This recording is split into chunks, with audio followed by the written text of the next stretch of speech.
جو عصری علوم ہیں وہ پڑھاتے ہی نہیں، وہ اس لیے نہیں پڑھاتے ہیں کہ بندہ مجبور ہو کر چاہے یا نہ چاہے وہ ہر حال میں شریعت مطہرہ کی خدمت کرے گا، قرآن کی خدمت کرے گا، دین کی خدمت کرے گا۔ مجھے یہ سن کر بڑا تعجب ہوتا ہے۔ ہاں یہ بات سچ ہے کہ جو بندہ حالات کو فیس کرتا ہے وہ اس کی سنگینی کو اور وہ اس کی پریشانی کو زیادہ بہتر جانتا ہے، لیکن اس کے باوجود بھی ایک انسان کے لیے یہ بات مناسب نہیں ہے کہ وہ کسی پریشانی کی وجہ سے، کسی حالات کے آ جانے کی وجہ سے، کسی آزمائش کی وجہ سے وہ اپنی جان لینے کی کوشش کرے۔ بسم اللہ الرحمن الرحیم۔ اس وقت پوری دنیا فائنینشیلی پریشانی کا شکار ہے، اور خاص طور سے ہمارا ملک ہندوستان تو فائنینشیلی تباہی کے کنارے پر، تباہی کے دہانے پر کھڑا ہے۔ جو لوگ اکانومک کے ماہر ہیں وہ اچھی طرح جان رہے ہیں کہ اس وقت ہمارا ملک دیوالیہ ہونے کے قریب پہنچا ہوا ہے، اور خاص طور سے جو کرونا کی وبا آئی تھی اس کے بعد تو عام لوگ اتنے زیادہ پریشان ہوئے کہ اتنی پریشانی ان کے ساتھ کبھی نہیں آئی تھی۔ اس کی وجہ یہ ہے کہ اس کرونا کے اندر چھوٹے موٹے جو کاروبار کرنے والے لوگ تھے، جو چھوٹے موٹے بزنس کرنے والے لوگ تھے، وہ ان کا بزنس بالکلیہ تباہ ہو گیا، ان کے آمدنی کا راستہ بالکل بند ہو گیا، لاکھوں لوگ بے روزگار ہو گئے۔ ایسے ہی پرائیویٹ کمپنیوں کے اندر کام کرنے والے جو لوگ تھے، ہزاروں کمپنیاں بند ہو گئیں، جس کی بنیاد پر اس کے اندر کام کرنے والے جو امپلائیز تھے وہ بے روزگار ہو گئے۔ یا جو بڑی کمپنیاں تھیں جو بند نہیں ہوئی، ان کے پروٹیکشن کے اندر جب کمی آئی تو انہوں نے بہت سارے امپلائیز کی چھٹی کر دی، جس کی بنیاد پر وہ بیچارے بے روزگار ہو گئے۔ حالانکہ انسان کی جو بنیادی ضرورتیں ہیں، جو بیسک ضرورتیں ہیں، وہ چالو ہیں اور وہ چالو رہیں گی، انسان ان سے منہ نہیں موڑ سکتا، لیکن آمدنی کے راستے بند ہو گئے، جس کی وجہ سے اچھے لوگ، پڑھے لکھے لوگ بھی ڈپریشن کا شکار ہو گئے، اور اس ڈپریشن کے اندر لوگوں نے انتہائی قدم بھی اٹھا لیے۔ بہت سے لوگوں نے سوسائڈ کرنے کی کوشش کی، بہت سارے لوگوں نے سوسائڈ کر لیا۔ ہاں یہ بات سچ ہے کہ جو بندہ حالات کو فیس کرتا ہے وہ اس کی سنگینی کو اور وہ اس کی پریشانی کو زیادہ بہتر جانتا ہے، لیکن اس کے باوجود بھی ایک انسان کے لیے یہ بات مناسب نہیں ہے کہ وہ کسی پریشانی کی وجہ سے، کسی حالات کے آ جانے کی وجہ سے، کسی آزمائش کی وجہ سے وہ اپنی جان لینے کی کوشش کرے، وہ انتہائی قدم اٹھانے کی کوشش کرے۔ یہ ایک انسان کے لیے مناسب نہیں، یہ بہت بزدلی والا کام ہوگا۔ اور خاص طور سے اگر ہم ایمان والے ہیں، اگر ہم مسلمان ہیں، اور اللہ تبارک و تعالیٰ نے ہمیں لا الہ الا اللہ محمد الرسول اللہ کی دولت عظمیٰ سے، بڑی دولت سے نوازا ہے، تو ہمارے لیے تو یہ کسی بھی طریقے سے جائز نہیں بلکہ حرام ہے۔ اور جبکہ اللہ تبارک و تعالیٰ نے خود اپنے بندوں سے کہا ہے لا تقنطوا من رحمت اللہ، کہ حالات چاہے کتنے بھی مشکل کیوں نہ ہو جائیں، اللہ کی رحمت سے تم کبھی نا امید نہ ہونا۔ تو اللہ تبارک و تعالیٰ خود ہمیں یہ کہہ رہا ہے کہ میری رحمت سے تم نا امید نہ ہونا، میری رحمت کبھی تمہارا ساتھ نہیں چھوڑے گی۔ ہاں یہ ہے کہ پریشانی آئے گی، آزمائشیں آئیں گی، اور آزمائش آنی بھی چاہیے، کیونکہ اگر ہم اہل ایمان ہیں، اللہ کے قریب ہیں، تو ہم آزمائش کے لیے تیار رہیں۔ لیکن اللہ تبارک و تعالیٰ سے ہمیں دعا کرتے رہنا چاہیے کہ پروردگار عالم، ہم آزمائش کے لائق نہیں ہیں، اے اللہ ہمیں آزمائش میں نہ ڈال، کیونکہ آزمائش تو اللہ کے ماننے والوں کا حصہ ہے۔ نبیوں کے ساتھ آزمائشیں آئی ہیں، قرآن کریم کے اندر باضابطہ اللہ تبارک و تعالیٰ نے نبیوں کا تذکرہ کرتے ہوئے کہا ہے کہ نبیوں پر اور ان کے ماننے والوں پر اتنے مشکل حالات آ گئے کہ نبی اور ان کے ماننے والے یہ پکار اٹھے متی نصر اللہ، آخر اللہ کی مدد کب آئے گی؟ کیا ہم ہلاک ہو جائیں گے تب اللہ کی مدد آئے گی؟ کیا ہم تباہ اور برباد ہو جائیں گے، ہمارا نام و نشان مٹ جائے گا تب اللہ کی مدد آئے گی؟ اللہ تبارک و تعالیٰ نے کہا کہ نہیں، الا ان نصر اللہ قریب، بس اللہ کی مدد آیا ہی چاہتی ہے، بس آنے ہی والی ہے۔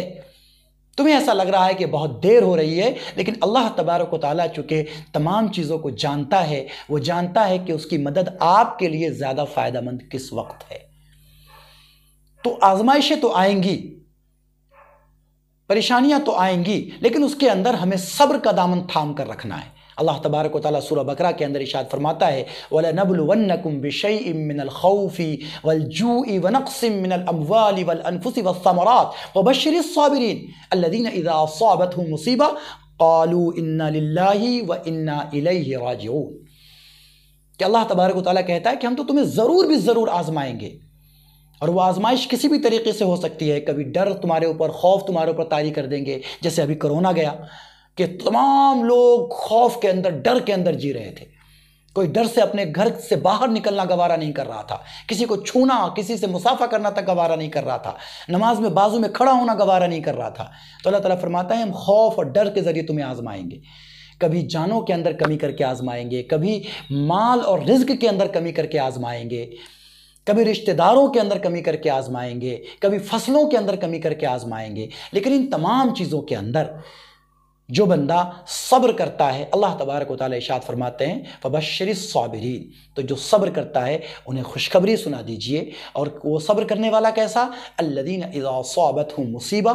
قالوا انا للہ وانا الیہ راجعون، کہ جب جب انہیں تکلیف کا سامنا ہوتا ہے، جب جب وہ آزمائش سے گزرتے ہیں، تو وہ واویلا نہیں کرتے، وہ اللہ سے ناشکری نہیں کرتے، شکایتیں نہیں کرتے، بلکہ یہ کہتے ہیں کہ انا للہ وانا الیہ راجعون، کہ ہم تو اللہ کی ملکیت ہیں اور اللہ ہی کی طرف ہمیں لوٹ کر جانا ہے. اللہ نے جو کیا ہے یہ انہوں نے بالکل صحیح کیا ہے. ہم اللہ سے دعا کرتے ہیں اللہ تعالیٰ ہماری اس پریشانی کو دور فرما دے. تو اگر بندہ صبر کے ساتھ اللہ تبارک و تعالیٰ کی طرف رجوع کرتا ہے تو اللہ تبارک و تعالیٰ اس کے حالات کو پھیر دیتا ہے، اللہ تبارک و تعالیٰ اس کے حالات کو معتدل کر دیتا ہے. تو ایک ایمان والے کے لیے کبھی بھی یہ بات جائز نہیں ہے کہ وہ مشکل سے مشکل ترین حالات کے اندر بھی انتہائی قدم اٹھائے، اپنی جان دینے کی کوشش کرے یا جان دے دے. یہ ایک ایمان والے کے لیے کسی بھی طریقے سے مناسب نہیں ہے. اس وقت جو نوجوان بھی اس طرح کے حالات سے گزر رہے ہیں کہ انہیں نوکریاں نہیں مل رہی ہے، یا جو نوکری تھی وہ نوکری چلی گئی ہے، اب وہ حالات کا شکار ہیں، وہ پریشانیوں کا شکار ہیں، تو انہیں شیطان بہکاتا ہے، انہیں شیطان ورغلاتا ہے کہ ایسی زندگی سے تو موت بہتر ہے. تم جو یہ پریشان ہو رہے ہو، اس زندگی سے تو موت بہتر ہے. لیکن ہمیں سمجھنا چاہیے کہ ہمارا ایمان اللہ پر بھی ہے اور آخرت پر بھی ہے. دنیا کی پریشانی تھوڑے دن کے لیے ہے، جو ختم ہو جانے والی ہے، جو کم ہو جانے والی ہے. لیکن اگر آخرت میں اللہ کے عذاب میں بندہ گرفتار ہو گیا تو ایسی صورت میں انسان کے چھٹکارے کی کوئی شکل باقی نہیں رہتی. اس لیے جو بھی میرے سننے والے، خاص طور سے جو نوجوان ہیں، جو بے روزگار ہیں، جو ڈپریشن کا شکار ہوتے رہتے ہیں آمدنی نہ ہونے کی وجہ سے، ان کو اگر شیطان ورغلاتا ہے تو میں انہیں ایک بات بتا دوں کہ اللہ تبارک و تعالیٰ نے اور قرآن کریم نے، شریعت مطہرہ نے خودکشی کرنے والوں کے لیے بڑی دھمکی دی ہے، بہت زبردست وعید نازل فرمائی ہے کہ اگر کسی نے اللہ کی دی ہوئی امانت اس جان کو اپنی مرضی سے ضائع کر دیا، اپنی مرضی سے ختم کر دیا، تو اللہ تبارک و تعالیٰ کے یہاں اس کی سخت پکڑ ہے. اللہ تبارک و تعالیٰ فرماتا ہے سورہ نساء آیت نمبر 29 اور آیت نمبر 30 کے اندر اللہ تعالیٰ ارشاد فرماتا ہے وَلَا تَقْتُلُوا أَنفُسَكُمْ إِنَّ اللَّهَ كَانَ بِكُمْ رَحِيمًا، کہ سنو، تم اپنی جان کو اپنے ہاتھوں سے قتل نہ کرو، تم اپنی جان کو اپنے ہاتھوں سے قتل نہ کرو. اللہ تبارک و تعالیٰ تو تم پہ خود رحم کرنے والا ہے. اگر آج حالات ہیں تو اللہ تبارک و تعالیٰ ان حالات کو ختم کر دے گا. لیکن اگر کوئی بندہ ان حالات سے تھکا کے، ان حالات سے چڑھ کر یا ڈپریشن کا شکار ہو کر اگر انتہائی قدم اٹھاتا ہے، اپنے آپ کو ختم کرنے کی کوشش کرتا ہے، تو اللہ تعالیٰ فرماتا ہے وَمَن يَفْعَلْ ذَلِكَ عُدْوَانًا وَظُلْمًا، جو آدمی سرکشی کر کے، اللہ کی نافرمانی کر کے اپنے آپ کو ختم کرنا چاہے گا تو فَسَوْفَ نُصْلِيهِ نَارًا، تو ہم عنقریب اس کو جہنم کے عذاب سے مزہ چکھائیں گے، جہنم کے عذاب میں تپائیں گے. وَكَانَ ذَلِكَ عَلَى اللَّهِ يَسِيرًا، اور اللہ تبارک و تعالیٰ کے لیے یہ بہت آسان کام ہے. اللہ تبارک و تعالیٰ کو کسی کی عبادت وغیرہ کی ضرورت نہیں ہے، وہ بڑا بے نیاز ہے. لہٰذا اللہ تبارک و تعالیٰ نے کہہ دیا کہ یہ جان اس کی امانت ہے، تو ہمیں اس جان کی حفاظت کرنا بھی اللہ کو راضی کرنے کے لیے ضروری ہے. دوسری جگہ اللہ تبارک و تعالیٰ ارشاد فرماتے وَلَا تُلْقُوا بِأَيْدِيكُمْ إِلَى التَّهْلُكَةِ، کہ اپنے آپ کو ہلاکت کے اندر نہ ڈالو، یعنی اپنی جان کو خود ختم نہ کر دو. اور اس کا ایک مطلب یہ بھی ہو سکتا ہے کہ اپنے آپ کو ہلاکت میں نہ ڈالو. یعنی ہم یہ دیکھیں کہ بہت سی مرتبہ انسان جو ڈپریشن کا شکار ہوتا ہے اس کی وجہ کیا بنتی ہے. ایک تو یہ کہ آمدنی نہیں، آمدنی کا راستہ بند ہو گیا، اس کی وجہ سے بندہ ڈپریشن کا شکار ہوتا ہے. دوسری شکل یہ ہوتی ہے کہ اس کی خواہشات زیادہ ہوتی ہیں. دوسری شکل یہ ہوتی ہے کہ وہ اپنی ضرورتوں کو بڑی کر لیتا ہے. اس کے دل میں رہتا ہے کہ میرے پاس بھی یہ کار ہونی چاہیے، میرے پاس بھی یہ بنگلہ ہونا چاہیے، میرے پاس بھی یہ فلاں چیز ہونی چاہیے. وہ اپنی خواہشوں کو بہت بڑی کر لیتا ہے. نہیں، ایسی صورتوں میں اللہ تبارک و تعالیٰ نے، شریعت مطہرہ نے، اللہ کے نبی صلی اللہ علیہ وسلم نے اپنے سے نیچے والے کو دیکھنے کا حکم دیا ہے کہ اگر آپ کے پاس موٹر سائیکل ہے تو آپ کار والے کو دیکھنے کے بجائے سائیکل والے کو دیکھیں. سائیکل ہے، اس کے پاس موٹر سائیکل نہیں ہے، تو میرے پاس کم سے کم موٹر سائیکل تو ہے، میں سائیکل والے سے اچھا ہوں. تو اگر وہ سائیکل والے کو دیکھے گا اور پیدل چلنے والے کو دیکھے گا، بسوں میں چلنے والے کو دیکھے گا، تو اسے صبر آئے گا، وہ اللہ کا شکریہ ادا کرے گا، وہ ڈپریشن سے باہر ہوگا، اس کی خواہشیں چھوٹی ہوں گی. لیکن اگر وہ کار والے کو دیکھے گا، مرسڈیز والے کو دیکھے گا، تو اس کی خواہشیں بڑی ہوں گی. پھر وہ چاہے گا کہ میں کسی بھی طریقے سے، جائز ناجائز کسی بھی طریقے سے کار خریدنے کی کوشش کروں، بنگلہ لینے کی کوشش کروں. اور جب وہ ان چیزوں کو حاصل نہیں کر پاتا ہے تو ایسی صورت میں وہ سمجھتا ہے کہ ایسی زندگی سے مر جانا بہتر ہے، اور پھر وہ اپنی ضرورتوں کی تکمیل کرنے کے لیے انتہائی قدم اٹھانے کی، سوسائڈ کرنے کی کوشش کرتا ہے. نہیں، اللہ تبارک و تعالیٰ فرماتا ہے وَلَا تُلْقُوا بِأَيْدِيكُمْ إِلَى التَّهْلُكَةِ، اپنے آپ کو ہلاکت کے اندر نہ ڈالو. اس کا یہ مطلب بھی ہے کہ آپ اپنی ضرورتوں کو ضرورت تک ہی رکھیں، اپنی خواہشوں کو ضرورت نہ بنا لیں. جب انسان اپنی خواہشوں کو ضرورت بنا لیتا ہے تب پریشانیاں اس کے ارد گرد گھومنے لگتی ہے. جتنی اس کی آمدنی ہوتی ہے، جب اس سے زیادہ وہ خرچ کرنا شروع کر دیتا ہے تب وہ پریشانیوں کا شکار ہونا شروع ہوتا ہے. تو ہم یہ دیکھیں کہ ہماری آمدنی کتنی ہے، ہم کتنا لا پاتے ہیں، اسی حساب سے خرچ بھی کریں، اسی حساب سے اپنی ضرورتوں کو تقسیم بھی کریں. جو خواہشیں ہیں اس کی تکمیل بعد میں کریں، جو بنیادی ضرورتیں ہیں اس کی تکمیل پہلے کریں. تو اللہ تبارک و تعالیٰ نے سیدھا سیدھا منع فرما دیا کہ جو بندہ بھی اللہ کا حکم نہ مان کے اللہ کی نافرمانی کر کے اپنے آپ کو ختم کرے گا تو کل قیامت میں اللہ تبارک و تعالیٰ اس کو جہنم کے اندر داخل کرے گا. اور بخاری شریف کی روایت ہے کہ کوئی بندہ اگر اپنے آپ کو ختم کر لیتا ہے، سوسائڈ کر لیتا ہے، تو کہ ہمیشہ جہنم کے اندر وہ بندہ اسی عذاب میں مبتلا کیا جائے گا. اگر کسی نے اپنے گلے میں رسی لگا کر پنکھے سے لٹک کے یا چھت سے لٹک کر جان دے دی تو وہ پوری زندگی جہنم کے اندر ہمیشہ اسی عذاب میں مبتلا کیا جاتا رہے گا کہ وہ بار بار اپنے آپ کو پھانسی دے رہا ہوگا. ایسے ہی کسی نے اگر کسی تلوار وغیرہ سے، چھرے وغیرہ سے اپنی جان دے دی تو وہ جہنم میں ہمیشہ اسی عذاب کے اندر مبتلا کیا جاتا رہے گا. ظاہر بات ہے کہ دنیا کی اس پریشانی سے تو چھٹکارا ممکن ہے کہ آج نہیں تو کل انشاءاللہ چھٹکارا ہو ہی جائے گا، لیکن اگر قیامت کے اندر پریشانیوں کے اندر پکڑے چلے گئے، عذاب کے اندر پکڑے چلے گئے تو وہاں چھٹکارا ممکن نہیں ہے. پھر اللہ کے نبی صلی اللہ علیہ وسلم نے تو اتنی سخت وعید فرمائی کہ حضرت انس رضی اللہ تعالیٰ عنہ سے روایت ہے کہ نبی اکرم صلی اللہ علیہ وسلم کے پاس ایک آدمی کا جنازہ لایا گیا جس نے تیر کی انی سے خودکشی کر لی تھی، اپنی جان دے دی تھی. یہ مسلم شریف کی روایت ہے کہ نبی اکرم صلی اللہ علیہ وسلم کے پاس ایک آدمی لایا گیا تو اللہ کے نبی صلی اللہ علیہ وسلم نے اس کی نماز جنازہ پڑھنے سے انکار کر دیا. تو گویا کہ نبی اکرم صلی اللہ علیہ وسلم کی موجودگی میں ایک صاحب ایمان کی موت ہو رہی ہے، ایک مسلمان کی موت ہو رہی ہے، اور نبی اکرم صلی اللہ علیہ وسلم جنازہ پڑھنے سے انکار کر دے رہے.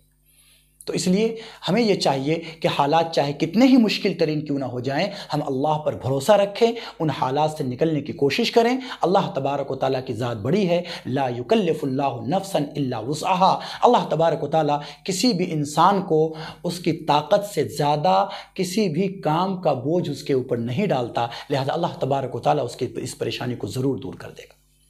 ابھی حالیہ جو ایک سوسائڈ ایک صاحب نے کر لیا، جس کی بنیاد پر ہم نے سوشل نیٹ ورک کے اندر دیکھا کہ بے شمار لوگ مدارس کا رخ کر رہے ہیں کہ بھائی مدارس کے جو ذمہ دار ہیں، جو علماء ہیں، ان کی بے توجہی سے ایسا کیا گیا ہے، ایسا ہوا ہے. میں یہ سمجھتا ہوں کہ کسی بھی فرد کے کسی بھی ایک قدم کے اٹھانے کی وجہ سے کسی بھی ادارے کو یا کسی بھی تنظیم کو، کسی بھی تحریک کو، کسی بھی پالیسی کو برا کہنا یہ بات مناسب نہیں. یہ بات اخلاقیات کے بھی خلاف ہے کہ ذاتی طور پر کسی بھی انسان کے ساتھ حالات آ سکتے ہیں، لیکن ان ذاتی طور پہ آئے ہوئے حالات کا ذمہ دار کسی ادارے کو ٹھہرا دینا یا کسی تنظیم کو ٹھہرا دینا یا کسی سسٹم کو ٹھہرا دینا، یہ میں سمجھتا ہوں کہ کسی بھی طریقے سے مناسب نہیں. ہاں، یہ بات ضرور ہے کہ میں اپنے علماء سے ایک بات ضرور کہنا چاہوں گا کہ جو ہمارے مدارس سے جو علماء فارغ ہوتے ہیں میں اپنے مدارس کے ذمہ دار سے، اکابرین سے ایک درخواست ضرور کرنا چاہوں گا کہ اس وقت جو ہمارے مدارس سے جو علماء، جو حفاظ فارغ ہوتے ہیں، ان کے لیے کم سے کم وہ ایسی تعلیم کا انتظام کریں کہ وہ وہاں سے نکلنے کے بعد دینی علوم کے برقرار رکھنے کے ساتھ ساتھ، شریعت کی رہنمائی کے ساتھ ساتھ وہ اپنے معاشی اور فائنینشیلی بیک گراؤنڈ کو مضبوط کر سکے، اپنے معاشی حالات کو درست کر سکے۔ اس لیے کہ نبی اکرم صلی اللہ علیہ وسلم کی حدیث یہ آپ کی بھی نظر کے اندر ہے، تمام علماء کی نظروں کے سامنے ہے کہ کاد الفقر ان یکون کفرا، کہ بہت ممکن ہے کہ انسان کو فقر و فاقہ کفر تک لے کر چلا جاتا ہے، ایمان سے ہاتھ دھونے کے دروازے تک لے کر چلا جاتا ہے۔ تو میں اپنے مدارس کے ذمہ دار اور اپنے اکابرین سے یہ درخواست ضرور کروں گا کہ وہ کم سے کم اپنے فارغین کے ساتھ، ان کے یہاں پڑھنے والوں کے ساتھ اتنی صلہ رحمی ضرور کریں کہ ان کو کچھ ایسا بھی ساتھ میں پڑھائیں، ان کو کچھ ایسا بھی دستکاری وغیرہ سکھائیں جس کی بنیاد پر جب وہ باہر نکلیں اور باہر نکلنے کے بعد ان کو فائنینشیلی کبھی کوئی پریشانی کا سامنا کرنا پڑے تو وہ اس ہنر کے ذریعے یا وہ اس علم کے ذریعے جو شریعت مطہرہ کا خالص علم ہے اس کے علاوہ کے ذریعے وہ اپنے معاشی حالات کو کنٹرول کر سکے، معاشی حالات کو درست کر سکے۔ ہم اب تک یہ سنتے آئے تھے کہ بھائی مدارس کے اندر جو عصری علوم ہیں وہ پڑھاتے ہی نہیں، وہ اس لیے نہیں پڑھاتے ہیں کہ بندہ مجبور ہو کر چاہے یا نہ چاہے وہ ہر حال میں شریعت مطہرہ کی خدمت کرے گا، قرآن کی خدمت کرے گا، دین کی خدمت کرے گا۔ مجھے یہ سن کر بڑا تعجب ہوتا ہے کہ کیا ہمارا ایمان اللہ تبارک و تعالیٰ پر نہیں ہے؟ کیا ہمارا ایمان یہ نہیں ہے کہ اللہ تبارک و تعالیٰ نے اس دین کو باقی رکھنے کے لیے اور غالب کرنے کے لیے بھیجا ہے؟ کیا اس دین کے محفوظ رکھنے کی ذمہ داری اللہ تبارک و تعالیٰ نے نہیں لی ہے؟ کیا اللہ تبارک و تعالیٰ اس بات پر نعوذ باللہ من ذالک قادر نہیں رہا یا قادر نہیں ہے؟ 100 بار نعوذ باللہ، 100 بار اللہ کی پناہ، کہ اللہ تبارک و تعالیٰ اس بات پر قادر نہیں ہے کہ وہ اپنے دین کو بھلے طریقے سے باقی رکھے؟ کیا ہم کسی کو مجبور کریں گے کہ وہ دین کی خدمت کرے؟ یعنی ہم اس کو اس لائق ہی بنائیں گے کہ وہ مجبور ہو کر قرآن کی خدمت کرے؟ نعوذ باللہ من ذالک، کیا تقدیر پر سے ہمارا ایمان اٹھ گیا؟ نہیں، اللہ تبارک و تعالیٰ کے دین کو ایسے فرد کی ضرورت نہیں ہے جو مجبور ہو کر خدمت کرے۔ اللہ تبارک و تعالیٰ تو جس سے چاہے گا خدمت لے لے گا۔ اللہ کا دین تو قیامت تک کے لیے باقی رہنے کے لیے آیا ہے۔ اللہ تبارک و تعالیٰ نے اس کی حفاظت کی ذمہ داری لی ہے، تو کیسے ہو سکتا ہے کہ وہ دین مٹ جائے؟ ہمارا کام دین کے ٹھیکیداری لے کر، یا ہمارا کام اس کو اپنا ٹھیکہ سمجھ کے اپنی طرف سے مسلط کیا گیا کوئی نظام دین کے اوپر نافذ کرنا نہیں ہے، کوئی سسٹم دین کے اوپر نافذ کرنا ہمارا کام نہیں ہے، یا اس کے حفاظت کے لیے کوئی ایسا طریقہ جو ہم لازم اور واجب سمجھ لیں، جس کو شریعت نے واجب نہ کیا ہو اس کو اپنے اوپر لازم سمجھ لیں۔ ہمارا کام یہ نہیں ہے، ہمارا کام صرف اتنا ہے۔ میں ایک طالب علم ہونے کی حیثیت سے اپنے اکابرین سے گزارش کر رہا ہوں کہ میں جہاں تک سمجھتا ہوں آپ حضرات کی نگرانی میں، آپ حضرات کی دعاؤں اور جوتیوں کے صدقے میں، وہ یہ ہے کہ ہمارا کام صرف اتنا ہے کہ شریعت مطہرہ کی خدمت کرنے کی ہم اپنے تئیں کوشش کریں۔ بس ہماری ذمہ داری اتنی ہی ہے کہ اللہ تبارک و تعالیٰ نے جو استطاعت اور جو طاقت ہمیں دی ہے، اس طاقت اور استطاعت کا استعمال کرتے ہوئے ہم اللہ کے دین کی خدمت کرنے کی کوشش کریں۔ باقی دین کی حفاظت کا ہونا اور دین کا باقی رہنا یہ اللہ تبارک و تعالیٰ کے ذمہ ہے۔ ہم تقدیر کے معاملے کو اپنے ہاتھوں میں لینے کی کوشش نہ کریں۔ لہٰذا اب تک جو میں یہ سنتے آیا اور ہمارے علماء یہ کہتے ہوئے آئے کہ ہم مدارس میں پڑھاتے ہی یہی ہیں، اسی لیے پڑھاتے ہیں کہ وہ دنیا کے کسی کام کے نہ رہ جائیں، یہ میں نہیں سمجھتا کہ شریعت مطہرہ کے مزاج کے موافق ہو۔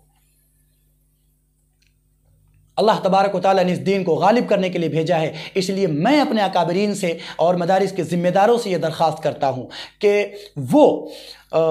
اپنے یہاں پڑھنے والوں کو، جو بہت چھوٹے بچے ہیں ان کو تو ظاہر بات ہے نہیں پڑھائی جا سکتی ساری چیزیں، لیکن جو بچے تھوڑے بڑے ہو چکے ہیں، جن کو پڑھائی جا سکتی ہے وہ چیزیں، جن کو سکھائی جا سکتی ہے وہ چیزیں، جس سے وہ مدارس کے ماحول سے جب نکل کر باہر آئیں تو اگر ان کو پریشانیوں کا سامنا کرنا پڑے تو وہ ان پریشانیوں پر کنٹرول کر سکے، تو میں مدارس کے ذمہ داروں سے اور علماء سے درخواست کرتا ہوں کہ وہ ساری چیزیں ضرور سکھائیں،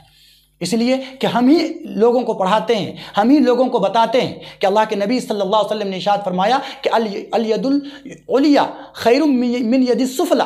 کہ اوپر والا ہاتھ ہمیشہ بہتر ہوتا ہے نیچے والے ہاتھ سے۔ لیکن ہم دیکھتے ہیں کہ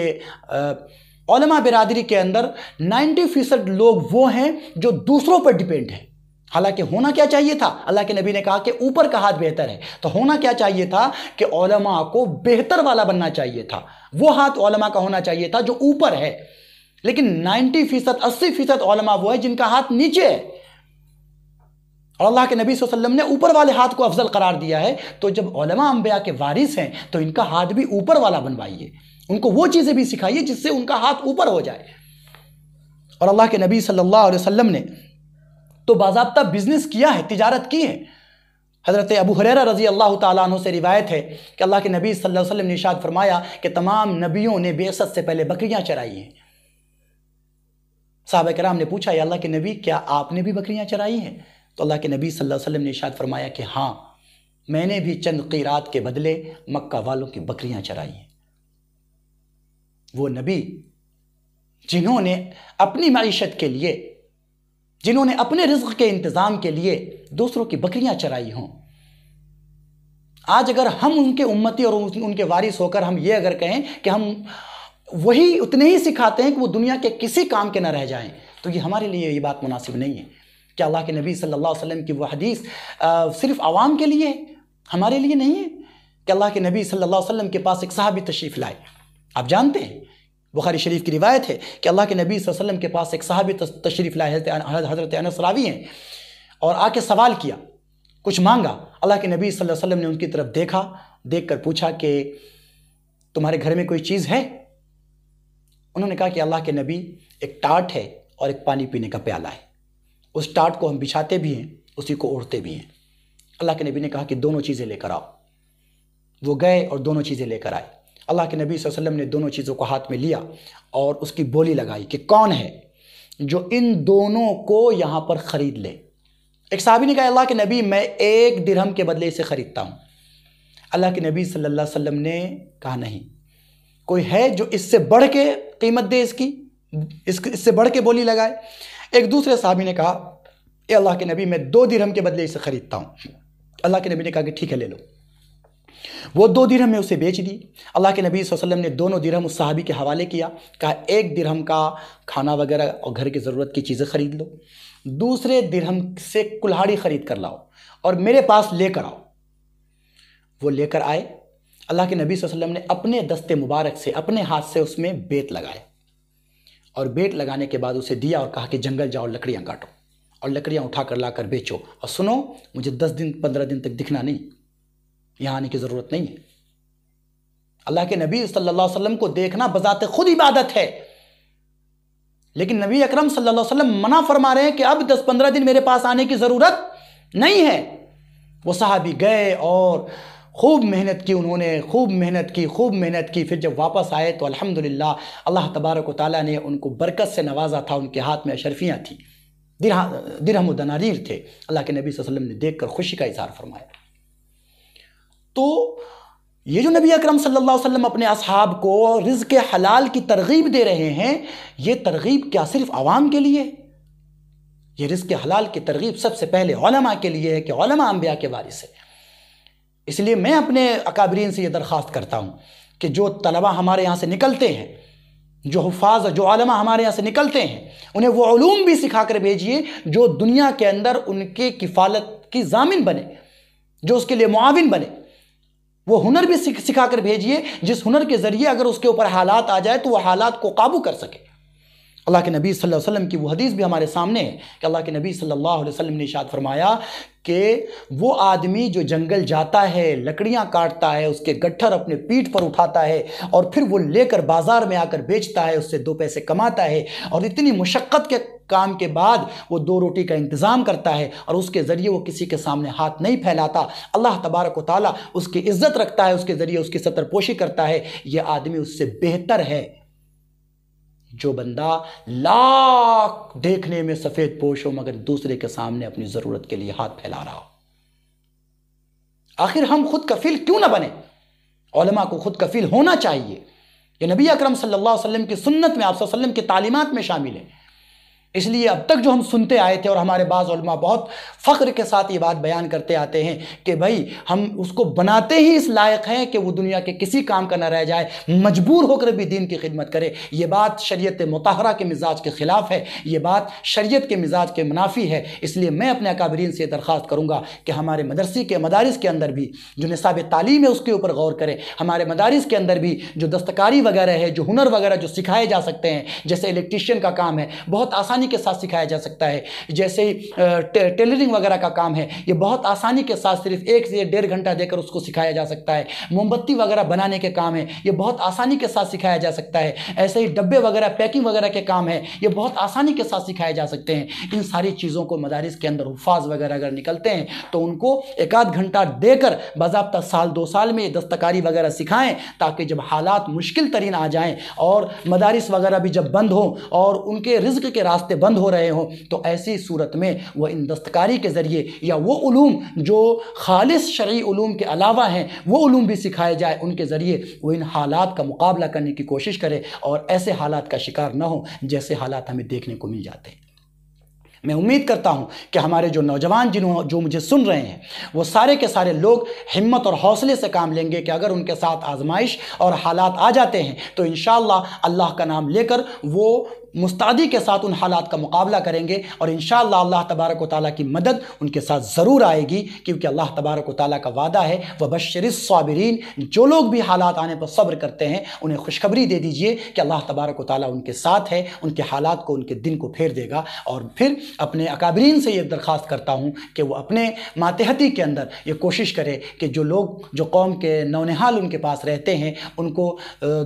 عصری علوم، دینی علوم اور دستکاری ان تمام چیزوں سے جتنا زیادہ سے زیادہ ممکن ہو سکے آراستہ و پیراستہ کر کے بھیجیں، تاکہ ایسے حالات اور ایسے ہنگامی صورتحال پر کنٹرول کیا جا سکے اور ہمارا کوئی بھی ایک قیمتی فرد، کوئی بھی ایک قیمتی جان ہماری ضائع ہونے سے بچ جائے۔